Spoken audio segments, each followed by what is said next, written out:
Oke, Assalamualaikum warahmatullahi wabarakatuh. Perkenalkan, nama saya Mas Nia, InfoM 19124788. Pada kesempatan video kali ini saya akan membuat atau membahas materi SKI, pelajaran SKI kelas 7, tepatnya bab 1 yang berjudul Misi Dakwah Nabi Muhammad SAW di Mekah. Selamat menyaksikan.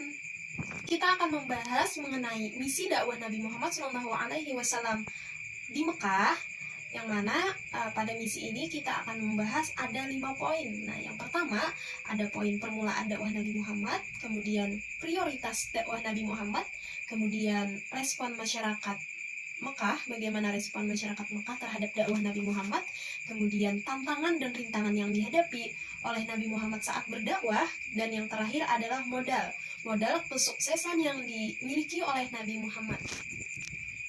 Oke, yang pertama kita akan membahas yaitu permulaan dakwah Nabi Muhammad SAW. Nah, jadi sebelum berdakwah, Nabi Muhammad terlebih dahulu diangkat menjadi Nabi dan Rasul. Nah, tepatnya pada tanggal 17 Ramadan, 13 tahun sebelum Masehi, malaikat Jibril datang kepada Nabi Muhammad membawakan wahyu yang pertama di tempatnya di Gua Hira, yakni wahyu yang pertama adalah Quran surah Al-Alaq ayat 1 sampai dengan 5.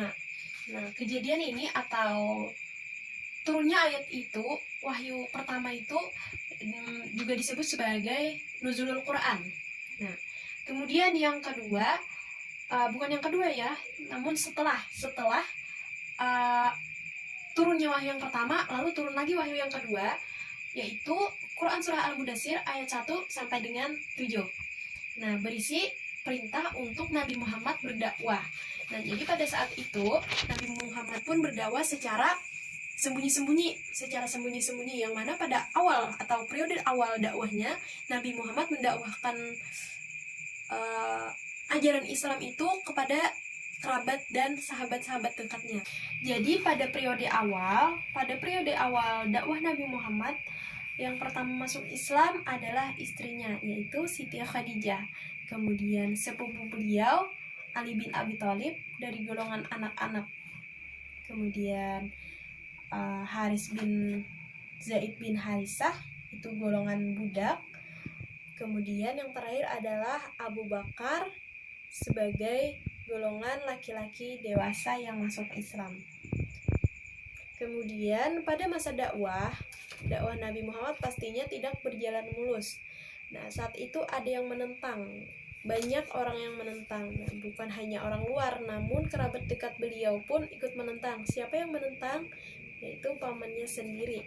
Jadi pamannya ada dua, yaitu Abu Thalib dan Abu Lahab. Nah, keduanya memang sama-sama menolak tentang ajaran Islam, yang mana keduanya mati dalam keadaan memang tidak beriman. Namun keduanya memiliki sifat yang berbeda, yang mana Abu Thalib memang tidak masuk Islam, tetapi Abu Thalib tetap tidak mengganggu dakwahnya Nabi Muhammad. Berbeda dengan Abu Lahab sangat menentang, bahkan mengancam akan membunuh Nabi Muhammad jika dakwahnya bila diteruskan. Kemudian setelah berdakwah secara sembunyi-sembunyi selama 3 tahun, maka turunlah Quran surah Al-Hijr ayat 94, yang mana surah ini memerintahkan agar Nabi berdakwah secara terang-terangan, baik dari lapisan atas maupun bawah, baik dari golongan bangsawan ataupun golongan yang miskin. Nah, jadi Nabi Muhammad ketika itu menerima wahyu secara berangsur-angsur selama 13 tahun di Mekah, dan surah-surah itu terdiri dari 80 berapa surah lah, pokoknya itu saya lupa. Nah, surah-surah itu disebut surah-surah Makkiyah karena turunnya di Mekah. Nah, biasanya kan ada tuh surah-surah yang ada di surah-surah Madaniyah. Nah, disebutkan begitu kan. Nah, berarti itu surah-surah yang memang turunnya di Madinah. Oke, sekarang kita akan membahas misi yang kedua, yaitu tentang prioritas dakwah Nabi Muhammad di Mekah. Nah, apa saja prioritasnya? Oke, jadi yang pertama, mengajar ketauhidan. Yang mana ketika itu masyarakat Arab pada masa jahiliyah memiliki berbagai kepercayaan. Ada yang menyembah berhala, jin, roh nenek moyang, dan lain-lain pokoknya. Akhirnya Islam datang membawa ketauhidan, artinya mengajak bahwa yang patut disembah itu hanyalah Allah satu, yaitu Tuhan kita, Allah satu yang Maha Esa, yang tidak diperanakan atau beranak. Kemudian prioritas yang kedua adalah kondisi masyarakat yang menyembah berhala. Nah, yang tadi kita jelaskan lah, yang mana ketika itu kan mereka menyembah berhala. Nah, di sana Nabi Muhammad mengajak untuk berpindah hanya menyembah atau beribadah kepada Allah yang Maha Esa. Oke, kemudian yang ketiga itu menegaskan bahwa adanya hari kiamat atau hari akhir itu sebagai hari pembalasan. Nah, yang mana ketika Islam belum datang, masyarakat Arab atau masyarakat yang pada masanya masa jahiliyah, mereka tidak percaya bahwa, mereka berpikir bahwa masa orang yang meninggal sisa tulang belulang masa bisa dibangkitkan kembali. Nah, mereka tidak percaya. Nah, dalam bidang ini Nabi Muhammad pun datang untuk menyerukan atau mengajar, mendakwahkan bahwa hari akhir pasti datang, hari pembalasan pasti datang. Apa yang dibalas yaitu perbuatan-perbuatan yang pernah kita lakukan di dunia, baik itu kebaikan ataupun keburukan. Baik itu sekecil apapun kebaikan pasti akan dibalas, begitu juga sebaliknya, sekecil apapun kesalahan atau dosa itu pasti juga akan dibalas nantinya di hari akhir. Kemudian misi yang keempat, prioritas dakwah yang keempat yaitu merubah perilaku masyarakat jahiliyah, yang mana ketika itu disebutkan bahwa terdapat tradisi yang melanggar hukum, tatanan hukum masyarakat sosial, misalnya seperti perjudian, mabok-mabokan, dan berzinah dan lain-lain sebagainya. Pokoknya sesuatu yang melanggar hukum dan tatanan sosial di masyarakat. Nah, jadi Islam atau Rasulullah pun datang, Nabi datang untuk mengajarkan bahwa perbuatan yang terpuji itu adalah perbuatan yang nantinya akan dibalas. Seperti yang kita bahas di materi kita sebelumnya tadi kan, yang tentang menegaskan hari akhir bahwa adanya hari pembalasan. Nah, bagaimana cara Nabi untuk merubah perilaku jahiliyah, yaitu dengan cara beliau mencontohkan dengan perilaku beliau sendiri dalam kehidupan sehari-hari. Karena memang Nabi Muhammad sebelum beliau diangkat menjadi Rasul, masyarakat Arab sudah mengenal Nabi Muhammad atau diberi gelar sebagai Al-Amin, artinya adalah orang yang jujur dan berakhlak mulia.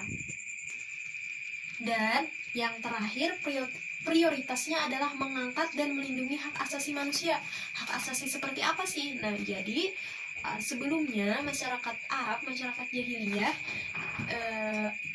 memiliki kebudayaan yang melanggar hak asasi manusia. Contohnya, kan tadi masyarakat Arab itu hidup dalam berkasta ya, sebelum datangnya Islam hidup dalam berkasta, artinya yang miskin itu dari kalangan bawah, yang kaya itu kalangan atas. Nah, jadi dulu itu ada yang namanya budak. Nah, budak saat itu diperjualbelikan dengan bebas, yang mana pada ketika itu masyarakat Arab seperti tidak berdosa banget kan ya. Jadi ketika melakukan jual beli budak, masyarakat Arab merasa tidak berdosa, ya biasa aja gitu. Nah, Islam pun datang di bawah Nabi Muhammad yang mengajarkan bahwa masyarakat atau manusia derajatnya sama, artinya tidak boleh ada kasta ya, tidak ada kasta lah dalam Islam itu, artinya sama. Yang membedakan apa? Yaitu hanya satu, keimanan dan ketakwaannya kepada Allah Subhanahu wa Ta'ala. Selain itu ada salah satu ada salah satu kebudayaan yang memang sangat-sangat melanggar hak asasi manusia untuk hidup. Nah, yang mana pada saat itu bangsa Arab atau masyarakat Arab menganggap bahwa perempuan adalah aib bagi keluarganya sendiri. Nah, adapun cara mereka menghilangkan aib tersebut adalah apabila istrinya lah atau siapanya lah melahirkan anak perempuan, maka akan langsung dibunuh dan dikubur hidup-hidup. Nah, hal itulah yang dijadikan prioritas Nabi Muhammad SAW untuk berdakwah. Sedangkan kita tahu kan kalau dalam Islam perempuan merupakan orang yang mulia. Perempuan adalah makhluk yang sangat mulia, karena perempuan kita sering mendengar bahwa perempuan akan menjadi seorang ibu, dan ibu adalah seseorang yang mempunyai surga di telapak kakinya sendiri. Oke, tadi sudah kita bahas 2 poin tentang misi dakwah Nabi Muhammad SAW di Mekah. Nah, sekarang kita akan membahas poin yang ketiga, yaitu respon masyarakat Mekah terhadap dakwahnya Nabi Muhammad SAW. Nah, jadi ketika Nabi Muhammad SAW berdakwah di Mekah, banyak yang tidak suka, banyak yang tidak mau ikut, banyak yang menentang, bahkan bukan orang lain yang menentang, paman Nabi Muhammad sendiri pun ikut menentang, yaitu Abu Lahab. Nah, jadi ada pun faktor-faktor yang menyebabkan Abu Lahab itu memfitnah Nabi Muhammad keponakannya sendiri. Nah, jadi ketika itu Abu Lahab pernah memfitnah Nabi Muhammad sebagai penyihir, bahwa bacaan atau dakwah yang disampaikan Nabi Muhammad itu adalah jampi-jampi. Itu adalah salah satu fitnah yang dilontarkan Abu Lahab kepada Nabi Muhammad. Nah, adapun faktor dari penolakan, dari respon penolakan dakwah Nabi Muhammad itu, yang pertama adanya ketakutan kehilangan kekuasaan. Nah, jadi ketika itu bangsa Arab belum bisa membedakan antara kenabian dan kekuasaan. Yang akhirnya mereka berpikir bahwa jika mereka mengikuti Nabi Muhammad berarti mereka tunduk. Padahal kan sebenarnya bukan seperti itu. Artinya tuh kita ikut Nabi Muhammad, kita mengikuti ajaran yang memang benar-benar baik, benar-benar dijanjikan surga oleh Allah jika kita mengikutinya dengan benar. Kemudian faktor yang kedua, faktor penolakannya adalah hilangnya status sosial. Nah, tadi kan sudah dijelaskan bahwa bangsa Arab itu hidup dalam keadaan berkasta ya. Yang mana dalam Islam kan diajarkan bahwa kasta tidak ada, artinya semua orang sama, baik itu miskin ataupun kaya. Nah, hal inilah yang membuat mereka takut akan hilangnya status sosial, atau status sosial namanya. Karena dalam Islam kan yang membedakan hanya keimanan dan ketakwaannya saja. Nah, sekarang poin yang ketiga tentang faktor penolakan, yaitu hilangnya perdagangan patung. Nah, ya, hilangnya perdagangan patung. Nah, kalian pasti tahu kan, tadi sudah dijelaskan bahwa masyarakat Arab Mekah sebelumnya menyembah berhala. Nah, yang mana berhala pada saat itu digunakan sebagai alat penyembahan. Nah, akhirnya si pembuat patung menjadikannya sebuah mata pencaharian, karena patung akan selalu dicari untuk bahan atau alat sesembahan. Oke, kemudian tadi sudah kita bahas tentang misi Nabi Muhammad 3. Nah, sekarang kita membahas misi Nabi Muhammad yang keempat, yaitu tantangan dan rintangan ketika Nabi Muhammad berdakwah, baik itu tantangan atau rintangan yang dihadapi Nabi Muhammad sendiri ataupun dari pengikutnya. Nah, dari tantangan atau hinaan yang didapat oleh Nabi Muhammad diantaranya adalah hinaan, ancaman, dan fitnah. Yang mana ketika itu Nabi Muhammad pernah dilempari kotoran domba oleh orang yang membencinya, dan ketika itu, dan dalam sejarah juga disebutkan bahwa pernah ditaruh duri yang sangat tajam di depan rumah Nabi Muhammad untuk mencelakainya. Kemudian tantangan atau rintangan yang dihadapi pengikut Rasul. Nah, contohnya Bilal bin Rabah. Tahu kan Bilal bin Rabah adalah orang pertama kali yang mengumandangkan azan. Nah, jadi ketika itu majikan si Bilal tidak suka bahwa Bilal telah mengikuti ajarannya Nabi Muhammad. Akhirnya Bilal pun disiksa, dijemur dan dilempari batu. Bahkan ingin ditimpakan batu. Namun saat itu ditolong oleh Abu Bakar As-Siddiq.